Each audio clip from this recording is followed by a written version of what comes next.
আপনার নাম কি ভোটার তালিকায় আছে নাকি অজান্তেই বাদ পড়ে গেল আপনার নাগরিক অধিকার?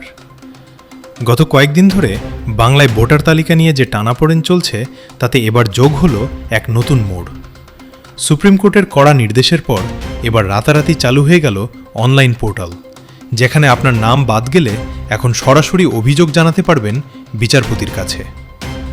গত ২৪ মার্চ সুপ্রিম কোর্ট এক ঐতিহাসিক নির্দেশ দেয় এবং তারপরেই নড়েচড়ে বসেছে নির্বাচন কমিশন। ২৩টি জেলার জন্য মোট ১৯টি বিশেষ ট্রাইব্যুনাল গঠন করা হয়েছে, যেখানে কোনো সাধারণ অফিসার নয় বরং খোদ অবসরপ্রাপ্ত বিচারপতিরা আপনার অভিযোগ শুনবেন। অনলাইনে আবেদন করার জন্য আপনাকে প্রথমে যেতে হবে eci.go.in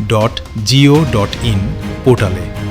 সেখানে নিজের ডিটেলস দিয়ে লগ ইন করে ইলেক্টর সেকশনে গিয়ে রেজিস্টার ইন ইলেকটোরাল রোলে ক্লিক করতে হবে। এরপর নিচের দিকে থাকা under adjudication submit appeal of individual অপশনে ক্লিক করে নিজের নাম, এপিক নম্বর এবং সঠিক ঠিকানা লিখতে হবে। মনে রাখবেন, আপনার ঠিকানা ২৫০ শব্দের মধ্যে, আবেদনের কারণ ১০০০ শব্দের মধ্যে এবং আপনার মূল উদ্দেশ্য ৫০০ শব্দের মধ্যে লিখে সাবমিট করতে হবে। এছাড়া eci.eci.gov.in ওয়েবসাইট থেকেও আপনি এই কাজ করতে পারবেন। যারা অনলাইনে স্বচ্ছন্দ নন তারা সরাসরি জেলাশাসক, অতিরিক্ত জেলাশাসক বা মহকুমা শাসকের দপ্তরে গিয়ে অফলাইনেও আবেদন করতে পারেন।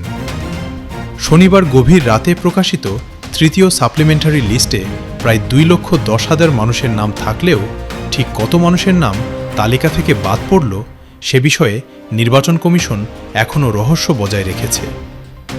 আপনার কি মনে হয় ভোটার তালিকা থেকে নাম বাদ যাওয়ার পেছনে কোনো বড় ষড়যন্ত্র আছে, নাকি এটি প্রযুক্তিগত ত্রুটি?